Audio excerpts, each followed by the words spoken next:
listening to the DolphinsTalk.com podcast, the most listened to daily Miami Dolphins podcast on the internet. Miami's got the Dolphins, the greatest of all. Come on, Dolphins fans. Time to fins up. We're in the air, we're on the ground, we're always in control.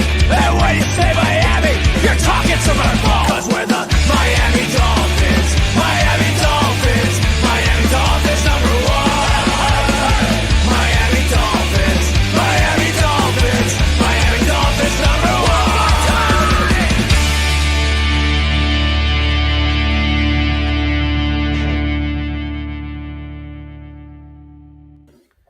Hello, Miami Dolphins fans. How are you today? And thank you for listening to the DolphinsTalk.com podcast. Late on this Friday night, May 9th, I am your host, Michael Leva, joined as always by Tom Ernest. Tom, how you doing tonight? It was a good long evening of girls softball with my daughter, and now that everyone has gone to bed, it's time to talk some Dolphins football. Yeah, we are up late on a Friday because we can't do a show Sunday because it's Mother's Day. So we are really rearranging schedules here to get things done. We are recording this right now. It's 10:15 Friday evening. We got an overtime hockey game going on in the NHL with the Florida Panthers. And we also got SmackDown going on, or that no good, evil, rotten son of a bitch John Cena is about to come out. So we got a lot going on as we record right here late on this Friday night. But before we get to today's show, a quick shout out. First off, if you're watching on YouTube, do us a favor, smash that like button. Let's just get it right out of the way at the top of the show. Take a second, smash the like button. I'll give everyone a few seconds. And good. Second, I want to give a shout out to the sponsor of today's show, Caneswear. Everyone go to caneswear.com for the best and most affordable Miami Dolphins apparel on the internet. If you need a hat, jersey, shorts, windbreaker, jacket, hoodie, polo shirt, you name it, swim trunks, go to caneswear.com. If you're in South Florida, stop by their location at 2655 South University Drive in Davie, Florida. You can shop right there in person. Tell them DolphinsTalk.com sent you. But if you're not in South Florida and you're looking for a special Miami Dolphins gift, or if you want to treat yourself, caneswear.com. They also got stuff for the Florida Panthers, Miami Heat, Miami Marlins, of course, the Miami Hurricanes, and a few other college teams in the state of Florida as well. And if you haven't signed up for Dolphins Talk Extra, what the heck are you waiting for? Everyone go to patreon.com/Dolphins Talk. Bonus podcasts, some about the Dolphins, some not. Private message board where a little bit less toxic than social media. And we have a ton of contests and games where we give away Miami Dolphins autographs, Miami Dolphins apparel. We give away so much stuff. So patreon.com/Dolphins Talk, $3 a month. Sign up. It's only $3, folks. All right, Tom, let's get into it today's show. We're just going to run through some news, and I got one topic here to end the show. Actually, we got two topics to end the show. One of them we might have a heated debate on. But first, the Miami Dolphins signed a new long snapper, Joe Cardona, the two-time Super Bowl champ long snapper, Joe Cardona from the New England Patriots. So I'm not going to ask you your thoughts on Joe Cardona, but I want to ask you this question. Sure. In regards to special teams. The Dolphins are carrying two punters still. They signed the new punter, Ryan Stonehouse, a few months back, but they never cut Jake Bailey. Do you think, and this would be so on brand for the Miami Dolphins, do you think they would carry two punters and use Jake Bailey exclusively as a holder? Your thoughts? Nope. Then why haven't they cut him yet? They want a competition in camp. You're going to be kidding me. A competition for a punter. Listen, the competition for punting is going to be over the minute Stonehouse punts the ball 65 yards and Jake Bailey shanks one off his foot that goes 25 yards right. So it's not going to be much of a competition. I think they just want to kind of give Bailey a chance because Stonehouse, we've seen 2 years of Jake Bailey. He's had some decent moments, but you can count that on one hand. He is not good. He cannot flip the field. I've seen Stonehouse punt the ball 70 yards. I would take that over shanking it and giving the opposing team good field position on countless possessions because the guy can't punt the ball. So if Jason Sanders struggles because of the holder, Jason Sanders is a problem. So we don't need a specialized holder for Jason Sanders. Let's get Jake Bailey out of here and let's move forward. Okay, I hope you're right. It's just with this team, you think there's no way they're going to do that, and sometimes it often happens. Like, oh, they did that. So we'll see, because it would open up roughly like 1.1 million in salary cap space now. Not that they necessarily need it right now, but if they're going to go, and we wait on them to sign a couple or one or two of these veteran cornerbacks, which we're going to talk about here in a minute, you would think they might want that extra $1 million. And why the hell are we carrying 2 punters? But what do I know? I'm not famous. I'm just known. Okay. So the Miami Dolphins, Tom, might get a 4th-round compensatory pick. Now, the key word's maybe. It's maybe, because with the Agba signing, which we haven't talked about since this happened, Agba signed in April, still in the compensatory pick window with Jacksonville. And that puts Miami in play, potentially, possibly, for a compensatory pick. Now, again, as we saw last year with Wilkins, they were in store for one in round 3. He gets hurt, misses so much time. They end up having one in round 4. And with this one, there's been conflicting reports that now they are going to get one. Now, it's still iffy. They might get a compensatory pick next year. Again, I'm not a big compensatory pick guy. I mean, it's nice to get one. Like, the way they handled it last year was a joke, where they did nothing in March because they were counting on compensatory picks. How this one just sort of fell in their lap, I don't really mind. No, and, if the formula works out, it'd be great to get a 4th-round pick. But again, based on playing time and how things are going with the player in regards of health, that's primarily the reason why Christian Wilkins' 3rd-round compensatory pick turned to a 4th, like you said. I don't know if it's going to be enough for them to get that 4th. I mean, I'm okay with any sort of pick at this point. Any and all picks are welcome. You're going to get one for Jalen Ramsey here probably after June 1st. Get as many picks as you can, because next year is a very loaded class. And if you are thinking of potential long-term answers at quarterback, if it doesn't work out for Tua again this year health-wise, you've got enough ammunition to move up the draft board if that's what you believe you should do. But yeah, stockpile picks as much as you can. If Holland turns into something of a compensatory pick, fantastic. If he doesn't, I wasn't expecting it just because of the moves the Miami Dolphins made. Yep. It would actually just be a bonus.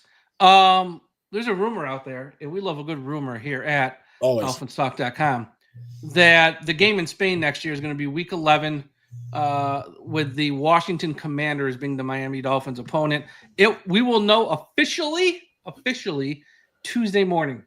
We will know officially Tuesday morning around 8 a.m. as they will announce the international games on Good Morning Football. So we'll know officially. But right now, there's rumors, and it's from, I would say, a semi-reputable source. I'm not going to say it's 100% reputable. It's a semi-reputable source who's on Twitter. That it's going to be the Commanders. And I did see a report. Oh God, who was it? I know Cincinnati, and was it Tampa? Yes. Cincinnati and Tampa were in consideration, but it ended up being Washington. Why? Because the NFL is not stupid. They know this is the first regular game in Spain, and they need a marquee name in this game. And no offense to fans of the Dolphins, which we all are, Dolphins don't really have any marquee names. Okay, they just don't. Jaden Daniels is a marquee name. That's a big boy name. He's one of the top 5 names in the NFL right now, and they wanted a marquee name in the game. So Jaden Daniels was the pick there. Now, once again, if it was Cincinnati, Joe Burrow, he's kind of a marquee name too. Tampa, not really. I mean, they got some nice players, don't get me wrong, but I don't know if they got any marquee names. So Jaden Daniels, we'll see. And here's the other deal, which we should announce Wednesday night, schedule release. Tom and myself will be live, and maybe joined by a few other people as well. We will be live Wednesday night for schedule release. And I know all day Wednesday and on Tuesday, there's going to be rumors and leaks. But here's the deal. It's just a schedule release. And a lot of those leaks and rumors sometimes don't even end up being accurate. We can wait till 8 p.m. Wednesday night to find out the schedule. You don't have to be, on social media all day to see if in week 6 we're playing the Jets. We know we're playing the Jets twice. But, there's going to be a lot of fake news out there during the day. Wednesday at 8, we'll be live with the official schedule release. So join myself and Tom. But Tom, game in Spain. Look, I ain't flying to Spain to watch this team play, but if anyone who does, it might be the Washington Commanders. Yeah, when the regular season dwindled down and kind of everybody got their final seeding and positioning, and the Dolphins game was announced in Spain I think it was December 19th. I did a small process of elimination, and I sent this to you. That on December 30th, I said by process elimination, the game is going to be against Washington in Spain, and I said lock it in. Because process of elimination was this. Washington is the extra home game. If you lived under a rock and didn't watch Jaden Daniels play, that kid was absolutely electric, especially at the end of last year. And it really boiled down to who is going to provide the ratings. And at the top of the list, obviously, is going to be like a Jaden Daniels or Joe Burrow or Lamar Jackson. Those were the three teams I thought could have been the extra home game for the Dolphins in Spain. But it turns out if it's going to be Washington, that's going to be a fun game. I think Jaden Daniels is part of the future of the NFL. I think they're going to be in contention with the Eagles this season. I think Washington stockpiled quite a bit to be competitive with the Eagles. And I think that's going to drive a lot of people to turn the TVs on bright and early. 9:30 Eastern time. Bright and early breakfast ball to watch those two teams play. And if the Dolphins can regain some form of what they had in 2023 and be right there in regards of competitiveness, if they go into that game maybe 6-4, 7-3, I think that's going to be one of those games that a lot of people are going to have their eyes on. So we'll see how things shake out. But 8 p.m. 8 a.m. on Tuesday, we'll know the official opponent for the game in Spain, and then we can check one game off the list for the Miami Dolphins and how it's going to shake out for 2025. Yeah. Washington this past offseason added Laramie Tunsil and Deebo Samuel. So they have upgraded to see if they can catch the Philadelphia Eagles. So that'll be a big game at 9:30 a.m. If it is in November, that's a big game. The Miami Dolphins signed 7 other 8 draft picks today. The only one who still hasn't signed is Jonah. And I'm going to say this name wrong probably until it's Jonah Savanea. That's how I'm saying it right now. I know he spoke to the media today, explained it. It's going to take me a while. Jonah Savanea. Let's just call him Jonah. He's the only one unsigned. And this one, I have no idea. I'm just taking a guess. Could go a while. In that, the Houston Texans today did something incredibly stupid. They fully guaranteed. Oh, really? The Browns? So this might be a new trend that is going to force Miami to actually have to do something. They fully guaranteed a contract to a second-round pick. Never done before in NFL history. Houston did it with the wide receiver out of Iowa State. Who did the Browns do it with? Schweckinger, whoever they took with the first pick in the second round. Schweckinger, yeah. And then they did it with Jalen Sampson also, I believe. Okay. Yeah. So this might be a new trend, which I'm sure some of these teams weren't prepared for. So Savanea was picked, I think, like 2 picks after the Houston wide receiver. So once his agent saw that, he's probably like, "Oh, hold on here. We're not putting pen to paper anytime soon. We probably want to get our contract fully guaranteed."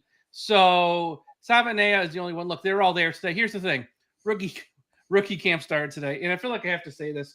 I know everyone gets excited when you see the players on the field. I get it. This is rookie camp. They're in shorts. Nothing matters. Judge nothing. Read nothing into anything. These are glorified drills that you do in your backyard. They're going through the motions. There's no so-and-so played good, so-and-so played bad. It is the first day of rookie camp on May 9th. And I know a couple everyone healthy. Yeah, just don't get hurt, essentially. And I know a couple new of the free agent signings were there. Okay. But they just showed up and watched. Not that they actually participated. So, whatever. This is rookie camp, and I know there's probably going to be some other shows and people on social media look at this pass from Quinn Ewers. He was wide left. Who cares? I mean, really, folks, there's got to be more important things to do in May. Really, it's like don't overanalyze anything that you see from any of the linemen who aren't even going to be hitting each other. It's rookie camp, so just take it for what it is. Yep. I agree. Don't read too much into it. When you want to read into it is when they start doing joint August. practices. That's when you read into Joint it. practices August. is when you really want to pay attention. Probably the second week of August when they start having contact. Anything that happens in May, June, July means nothing. Anything that happens the first week of camp when they're not having contact yet, wake me up like around August 10th. That's when I'll let you know when stuff who's good and who's not. Because that's when you find out real quick who can actually play. All right, we're going to close out with two topics here. The first one, and look, I hate this already. But this is the NFL, and they're always looking for new ways to make money. And the NFL this year, with 8 teams, are doing these rivalry jerseys. And this is straight from NFL.com, and this is like their press release that was put out like a week or two back, whatever. The first wave of participating teams are from the AFC East, including Miami, and the NFC West. Each participating team will wear a unique rivals uniform with design rooted extensively in local community insights during a single home game against a rival. So meaning when Miami this year plays the Jets, the Bills, or the Patriots at home, they're going to be wearing some cockamamie uniform that they're forced to wear. The designs have been brought to life by pulling inspiration from the history of each market. This scares me. And the aspects of the community, now I'm really scared, that only the team's city embodies.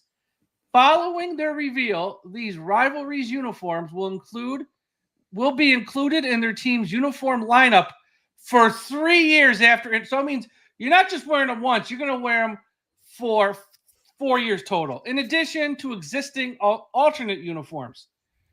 Teams from the AFC South and the NFC North in 2026, and then NFC, 2027, whatever. This year's rivals uniform will be revealed prior to the first rivalry game. Designated AFC East and NFC West rivals games will be announced at a later date following the schedule release. Tom, here's the deal. Just where, look. Just where, look, I don't love the current logo. I've come to accept it. The throwback logo is the best logo. But now we're talking about changing up the colors. This might be one step too far for me. And I've seen people mock stuff up on social media, and, one's worse than the next. Now, look, there's talk. There's a lot of rumor and innuendo out there. They might go with an all-gray look, which wouldn't bother me because there's been talk actually for years that the Miami Dolphins might go to an all-gray look because what's the color of a dolphin? It's actually gray.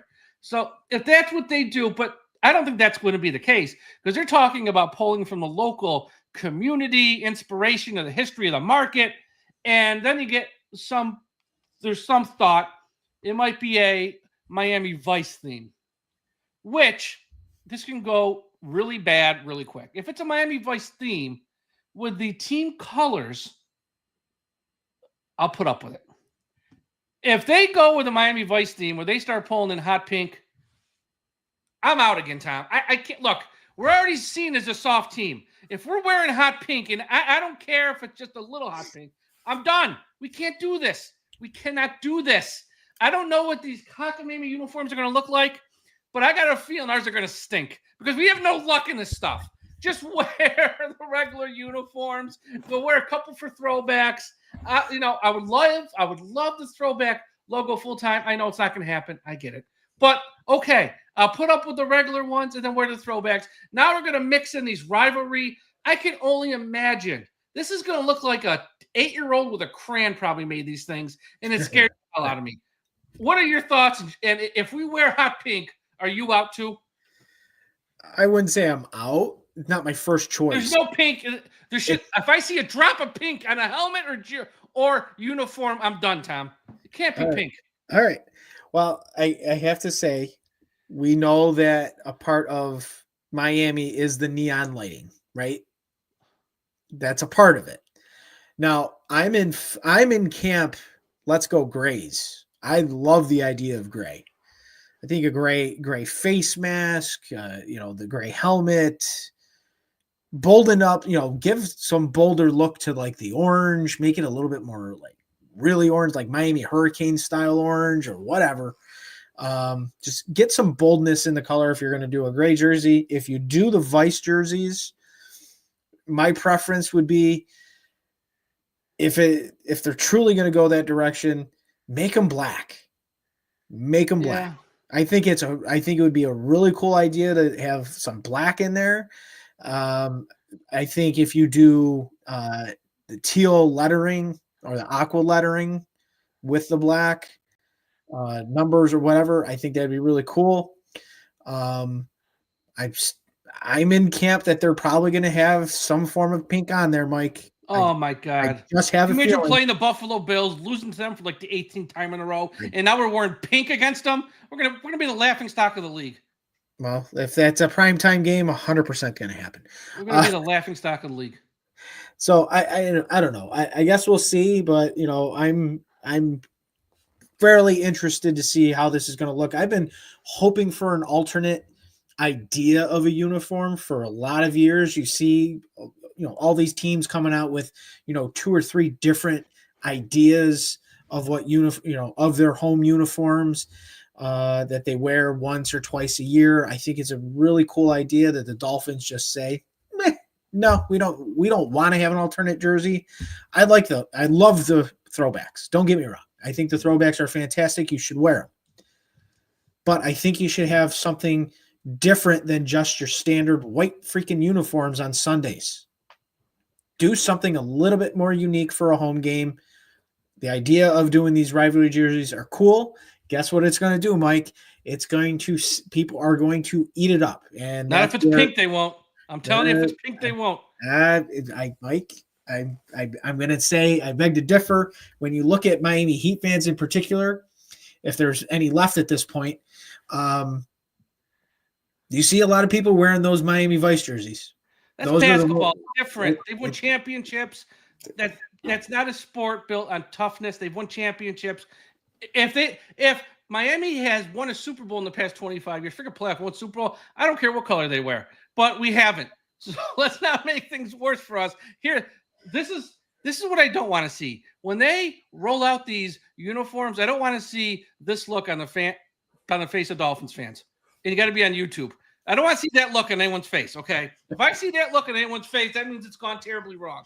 Okay, that's what I'm afraid of. I don't know. That guy looked pretty excited, to be honest. That's actually a picture from like 2 hours ago on SmackDown when Alexa Bliss returned. This guy lost his mind. Found it hilarious. Guy, look, he'd never seen a blonde before. For good reason. It's like he's never seen a blonde before. Yeah, we'll see what they do, but just no pink.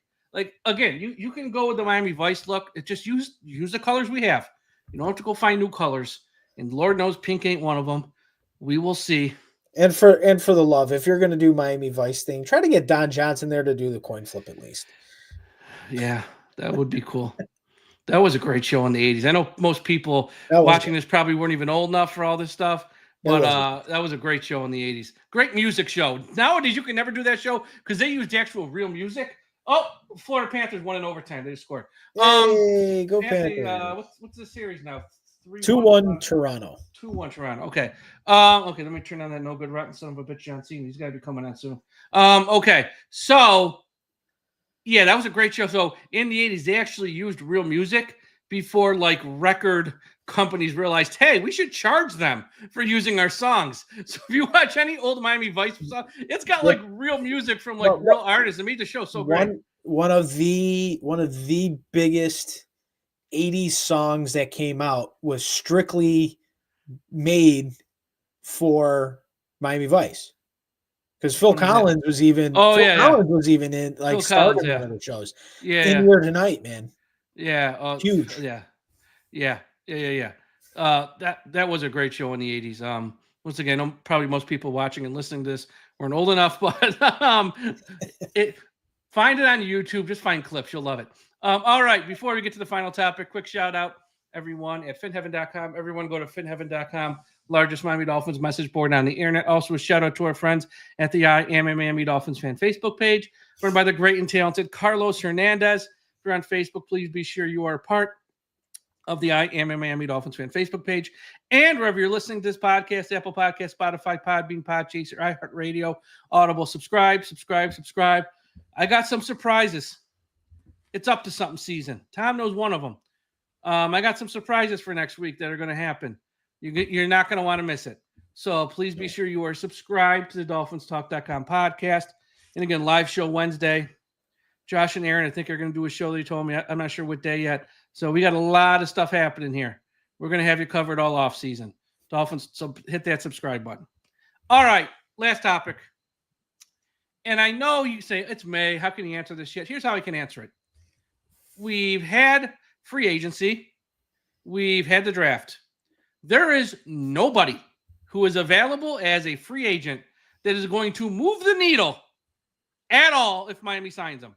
Here's the deal, folks. It's May 9th. Our secondary is going to suck this year. If we sign Asante Samuel, our secondary is still going to stink. If we sign Mike Hilton, our secondary is still going to stink. If we sign Rasul, whatever his name is there from the Bills, our secondary is still going to stink. It won't matter. We could sign them all. Our secondary is going to stink. That's just, unfortunately, the way it is. There is nobody left to be signed that is going to be like, oh, that just fixed a problem. That's not happening. So my question is, if we're going to go through this position group by position group, is the Miami Dolphins roster better in 2025 than it was in 2024?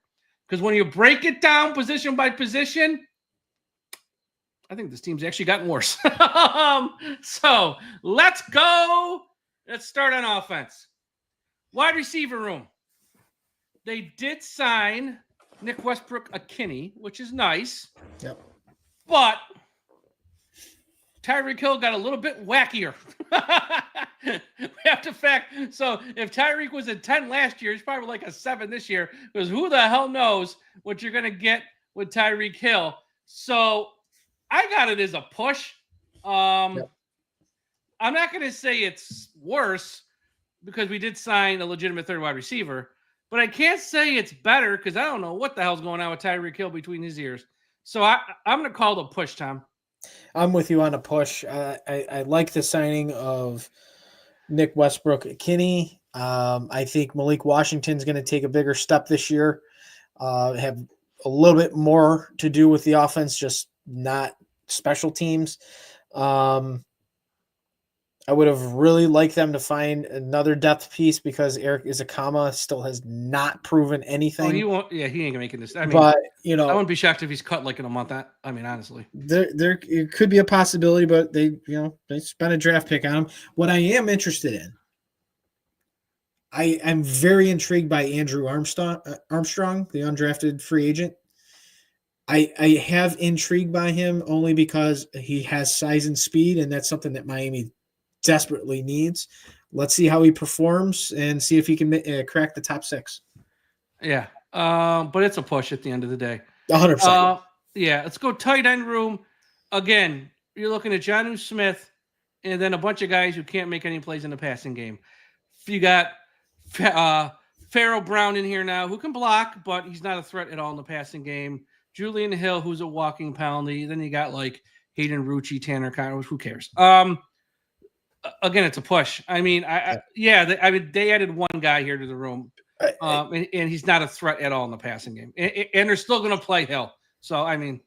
Yeah, I think Pharaoh Brown is a slight upgrade over Durham Smythe because of his blocking ability. Smythe, we thought was going to be a good blocker. It turned out he really wasn't that good, especially the last couple of years. And he really fell off in the passing game. Smythe was a fairly reliable target a few years ago. But man, he was not good last year. So I also agree with you. It's a push. Jonnu Smith is the saving grace in that room. Yep. Now this is the interesting one. Offensive line. Same at center, clearly. The two guards, on paper, it's upgraded, but there's really two question marks there. Yes. Because one guy is coming off a major injury, and with the Miami Dolphins, anytime they say, don't worry, he'll be fine, that's when it's time to worry. So just because they say Jane Daniels, he'll be ready by June, I don't believe them because they lied about Odell Beckham Jr. last year. They lied about Isaiah Wynn. They lied about every injury last year. And yes, I'm using the word lied because they didn't tell you the truth. So on paper, it's upgraded. In reality, that's a wait and see. And then Jonas Anavea, as much as everyone thinks this kid's a can't miss, surefire thing, kind of said that about Liam Eichenberg too, if you just want to run back the clock and be honest about it. So I will say it's an upgrade because Lord knows it can't be any freaking worse. No. But it's an upgrade with an asterisk next to it because we don't know, honestly. And then a tackle, Austin Jackson, he is who he is. And Armstead to Patrick Paul. Yes, we got younger. And Patrick Paul might play every game because he's younger and healthier. But he's not Armstead. No. So the fact we downgraded at left tackle and we got 2 question marks at guards, I still think on paper this is one of the worst offensive lines in the league until we get answers about the 2 guards at least and Paul. So as of today, it's a downgrade, Tom. I mean, look, we're not going to have a left tackle as good as Armstead. I know we all complained about Armstead being hurt. That's a fair complaint. But now that he's gone, we have to factor in who's actually there. And we hope for the best for Patrick Paul. I actually have hopes he's going to be a serviceable left tackle. Yep. We don't know. We don't know. Unless we don't know about Jonah. And we don't know if James is going to come back 100% by week 1. I know what they say. I don't believe them. That's me. If you want to believe them, go for it. So I say slight downgrade. Yeah, I'm gonna say it's a push again. And the reason I say it's a push, I've been very, very high on James Daniels since he was drafted. I have been a huge fan of his game. I've watched. He's got to be healthy. Yeah, based on the timing of when he was hurt to being able to open up in camp, I say he's going to be fine. I think he'll be on the field. I agree with Jonah. We don't know just yet. It's hopeful, but we don't know. But I will say this: it's not Liam Eichenberg. So, I mean, look, it's easy to say that now. Listen, rewind to 2021. It's like no, yeah. But we all said these Notre Dame offensive linemen, they never bust. Yeah. I didn't see much of him on his ass when he was playing in Arizona. So I have hope that he's not going to be on his ass as much as Liam Eichenberg did. Getting Austin Jackson back, I think, is going to be monumental. If you've watched or heard this podcast, when he got hurt last year, the Dolphins were ranked in the top 5 in yards per game on the ground. And when he got hurt, the Dolphins dropped to nearly the bottom of the league because they, for whatever reason, could not run the football to save their life. And that was with Liam Eichenberg starting. So the Patrick Paul thing, it's a wait and see approach for me. No, he is not Terron Armstead. No, he's not even close to what Armstead was in regards of a tackle, like his credibility. He's got the rest of spring. He's got all of summer to prove he's going to be the left tackle of the future. This is what the Dolphins are aiming for because they had an opportunity to draft a tackle at pick 13. They passed on that. And obviously they went with a defensive tackle instead, or defensive end, whatever you want to call him at this point. But I like the depth. I think Andrew Meyer will be decent behind Aaron Brewer, who I thought he was pretty good last year coming into that situation. My issue with the offensive line is it's the same thing over and over every single year is the depth. If Patrick Paul goes down, Ryan Hayes is your backup. Yeah, we're screwed. We're screwed. We're so screwed. And if one of those guys get hurt at guard, Liam Eichenberg's right back on the field. So, we are absolutely screwed depth-wise. Put Jonah in bubble wrap. I don't care. Put him in bubble wrap. No, he's got to play all. Yeah. He'll get his time. He'll get his time. That's part of the problem too. In camp, I don't care if they're old. Everyone's got to practice in camp. It can't be what it was last year, where everyone gets a veteran rest day every other day. That's why these guys get hurt so much because they don't practice all in August and they get to September. And all these other teams have been hard for a month, and we're just walking out there for the first time, pretty much like, oh, okay, this counts now. No, everyone's got to practice in August. Okay, quarterback room. Not counting the starter, that he is who he is. That's set in stone. It's more about the depth. And again, at best, it's a push because as much as what we've had in recent years, sucks. Okay, no one's going to argue that. When it comes to second and third string, it sucks. Zach Wilson, there's some hope there. Number 2 overall pick in the draft. Didn't play last year, which is, is what it is. And then Quinn Ewers, a 7th round pick, who I actually like as a 7th round pick, but he was a 7th round pick. It's a push because we have no idea. Look, if something happens to number 1, like week 4, and we got to start Zach Wilson, then something happens to him and we're going to Quinn Ewers, let's be honest. We're in the same boat we were last year with, the Tyrod Taylor, well, not Tyrod Taylor, Huntley and all that stuff. So it's a push. I'm just like the offensive line. I'm hopeful and I'm glad there's new names in the mix, but I can't say it's an upgrade. Yeah, I say slight upgrade. I'm not watching marginal upgrade. It's slight. I'm not watching Mike White versus Skylar Thompson throughout the summer. I'd rather watch someone that has potential and the 7th round pick who has potential. We knew who Mike White was, and God knows we know what Skylar Thompson was.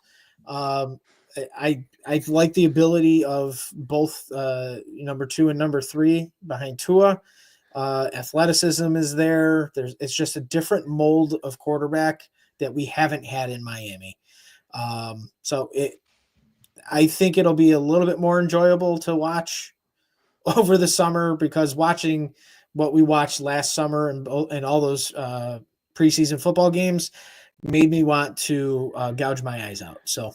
So we just went through the entire offense. We got a couple pushes at wide receiver, tight end. No, we still have to do running back.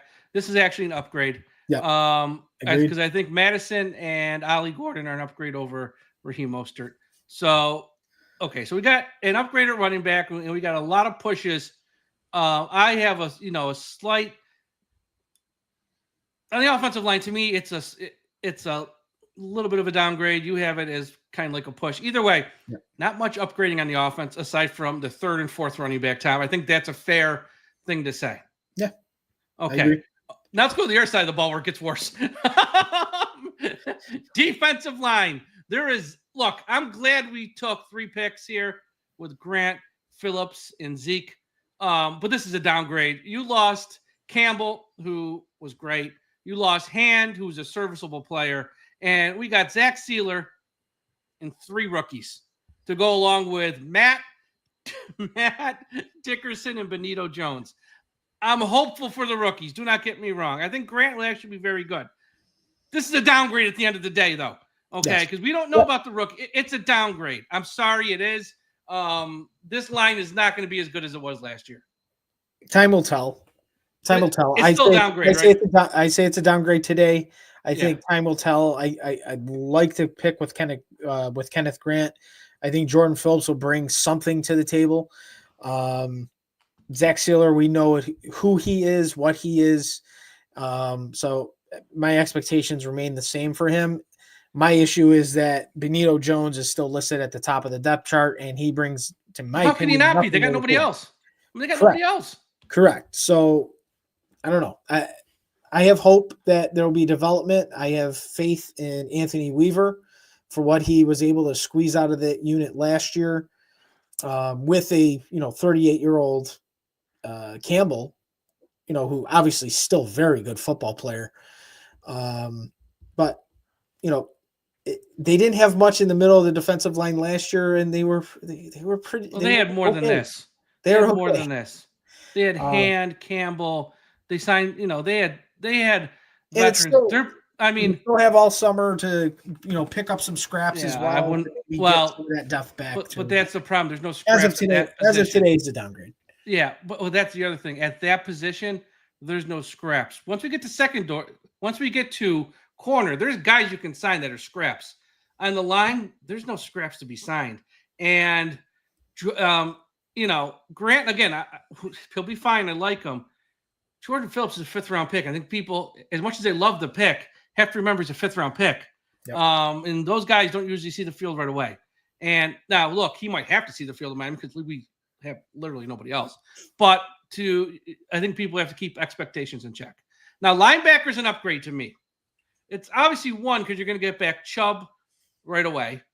And you'll probably get back Jalen at some point in September, hopefully. I don't think he's going to be ready for week 1 again, because that's, once again, from when he got hurt last year, that's a 12-month injury. That might be late September, first part of October. Either way, you're getting him back. And plus, they signed some guys like Britt, Willie Gay.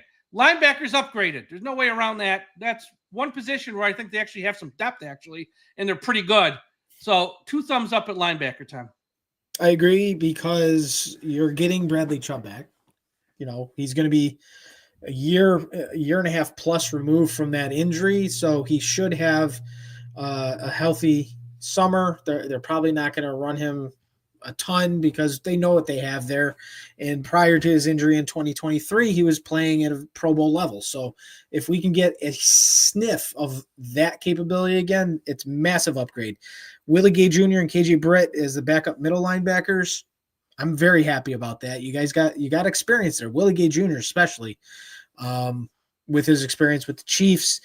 And Britt is a decent special teams guy. So you have that ability. And Chop Robinson, who came on really strong last year, he is now your backup. Technically, he's like your backup. He's starting. He's going to start. I hope he does, but based on the depth chart, he's behind Jalen Phillips. Yeah, I know, but he's going to start, though, because Chubb's coming off his 3rd ACL. He's going to play. Even if he can have limited snaps this year. That is a great problem to have. Right? I know, but Chop's going to start. Chubb is going to play limited snaps. He's coming off a 3rd ACL, and that has to be factored. And then once again, one way or another, it's an upgrade. I like it's an upgrade at the end of the day. There's no doubt about that. And it probably spells the end as well of Channing Tindall and get that disaster over with, get him out of town. And plus, they also get back Cameron Good as well. So that's because he's a pretty good player, at least on special teams. So he's going to help there. Secondary, and I know there's going to be some fans that want to twist themselves into pretzels. If anyone tries to sell me this is an upgrade, they have lost their ever-loving mind. I know Jordan Poyer stunk. I get it. Fine, he stunk. It's not like we've signed anything great to replace him. And I know Holland had a rough year last year. I get it. But he is light years better than guys like Ashton Davis and Afedu Melifanu. It's like not even up for debate. Ramsey, I'm not going to factor in because we are going to trade him. And again, if they sign Asante Samuel, Mike Hilton, and sign a couple of these guys, that's great because we probably need to. But that's not going to move the needle to be like we've upgraded at secondary. We haven't upgraded secondary. It's a clear downgrade. The secondary is the weakest part of this team, and nothing's going to change that between now and week 1 in September. Look, it's a rebuilding year, and that's the one area where they literally kicked the can down the road because they couldn't fix everything in 1 year with the salary cap situation. It'll get addressed next year, but secondary is a downgrade. Ashton Davis is a backup. Melifanu's a backup. He's always hurt. If they try to start him, that's great. I give it to week 4 before he's on IR. If you try to use a guy who's always hurt as a starter, spoiler alert, he's going to get hurt and probably get hurt right away. So those guys aren't starters, but they're going to be forced to start. This has a chance to be really ugly this year in the secondary. Yeah, it sucks that what's going on with Jalen Ramsey because clearly he's the dog in the locker room, and the fact that they're going to trade him for whatever reasons that we really don't know about, other than maybe it's McDaniel and him not getting along or whatever. But at the end of the day, trading a All-Pro Hall of Famer, first ballot Hall of Famer, is not ideal for the secondary. It's going to be interesting. Again, I hope that Anthony Weaver is ready to go and seeing what he can squeeze out of this group. I think Dante Trader Jr. is an intriguing name to watch throughout camp. But at the end of the day, again, 5th round pick. Yeah, 5th round pick is a rookie. You do not have real starters in that secondary. No, we have no real starters in this outside of Kader Kohu as a nickel. If they're forced to move him to the boundary, Kader Kohu will fail. He's a nickel back only. But because they have nothing else, they might have to start Storm Duck and Kader Kohu on the boundary, and that is going to spell pain. Cam Smith, I'm not even going to factor in. He's on the Channing Tindall list at this point. I just can't take it seriously. So, yeah, they need to sign 1 or 2 of those vets. And again, those vets, Mike Hilton only plays nickel. So if they sign Hilton to play nickel and move Cater to the boundary, you're still finding nickel. We're finding nickel today on May 9th. We don't need to sign someone who only plays nickel. We need someone for the boundary. And the guys who are out there, Rasul had a 123.7 passer rating against them last year. And I know if we sign him, I'll sign on to Twitter, and you're going to see fans of Dolphins throwing up parade. We signed Rasul Douglas. Great. He couldn't stop anybody last year. Why do you think the Bills don't want him? Why do you think he's still available in May? He can't break up a pass. And then we could sign Stephon Gilmore, who's going to be like 34 in like a month or two. It's like it's like replacing one. Like we have become one of the youngest teams in the league, which is a good thing. But now we're going to go sign a guy pushing 35 to start at corner. I mean, and again, his numbers last year, he actually stayed healthy and played. So I'll give him credit for at that spot at his age, but he's not any good either anymore. And then you got Asante Samuel, who's got a shoulder thing that supposedly is just worse year after year. So, I mean, to sign him, spoiler alert, he'll be on IR soon. It's just unfortunate, and it's probably going to be a lot of Cater Kuhu on the outside, Storm Duck, Ethan Bonner. That's what we're looking at. And Anthony Weaver was great last year, but he doesn't have the talent he had last year. He doesn't have Jalen Ramsey. He doesn't have even Kendall, who was, a veteran corner you could trust at least, even though he wasn't great. You could rely on him, like not to screw up all that much. Like those guys are gone, and he doesn't have his linemen anymore. He's got a bunch of rookies. I like Weaver, but he's got his work cut out for him. And I will say this: we have upgraded special teams. We've upgraded long snapper. We got a 2-time Super Bowl champion long snapper. We've upgraded a punter, I think, and hope.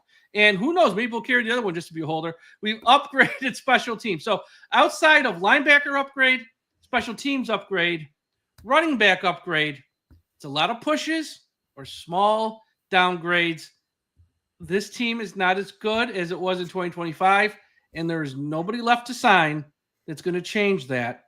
And that's not me being negative just to be negative. That's just the reality of the situation. Yeah, we'll see when the pads come on and the lights get bright. What this team is going to be on. Yes, on paper, there's more downgrades than upgrades. There's more pushes than upgrades. They got their work cut out for them, and Anthony Weaver for sure has his work cut out for him with the secondary, and we'll see what he can squeeze out of this group, because in the end, the Dolphins the last 2 seasons have been a top 10 NFL defense. That's not happening this year.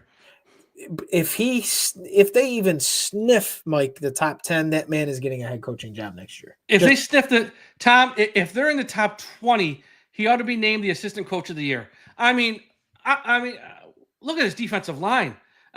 We got nothing. We got Zach Sealer and Grant are the only 2 players I can count on.